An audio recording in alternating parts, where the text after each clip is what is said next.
வணக்கம். நெருப்பு தமிழன். ஃப்ளோரிடா அப்படின்னு சொன்னோம் அப்படின்னா இயற்கை தான் முதல்ல ஞாபகம் வரும். இயற்கை அப்படின்னா முதல்ல என்ன அப்படின்னா நீர், அதற்கப்புறம் மரங்கள் தான். ஆனால் இங்கே பொறுத்த வரைக்கும் மரங்கள், இந்த மரத்தை பாருங்கள், எவ்வளவு ஆண்டுகால பழமையான மரம் இதையெல்லாம் ஆக குறைந்தது ஒரு 100லேருந்து ஒரு 300 வருடங்கள் கூட இருந்திருக்குன்னு நான் நினைக்கிறேன். அவ்வளோ பெரிய மரங்கள். இந்த பகுதிகளில் இருக்கக்கூடிய மரங்கள் முழுவதையும் பாருங்கள். டே அப்பா,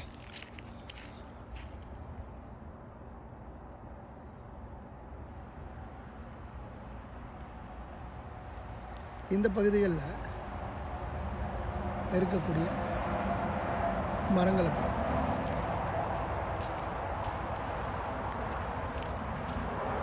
இந்த மரங்களுக்கான வயது என்பது நம்ம ஒரு 40 வருஷம் 50 வருஷம் வாழ்கிறதுக்கே தடு மாதிரி நாயா பேயா அலைய வேண்டியதாக இருக்குது. ஆனால் இந்த மரங்கள் எவ்வளவு ஆண்டு காலம் இருந்து இவ்வளவு ஆண்டு காலம் அனைவருக்குமே, இயற்கைக்கு, உலகத்திற்கே எவ்வளவு நன்மையை பயக்குது. இந்த மரங்களை நாம் நடுவதை விட இந்த மரங்களை அழிப்பதில் நாம் அதிக கவனம் செலுத்தணும். மரங்களை நடுங்க, மழை பெறுங்க அப்படின்னு சும்மா நம்ம ஊரில் எழுதி வைத்துக்கொள்வதை விட மரங்கள் இருந்தால் மட்டும்தான் நாம் இந்த உலகத்தை காப்பாற்ற முடியும். மரங்கள் இருந்தால்தான் இயற்கை என்பதை உணரும். இதற்கு உதாரணம் ஃப்ளோரிடா.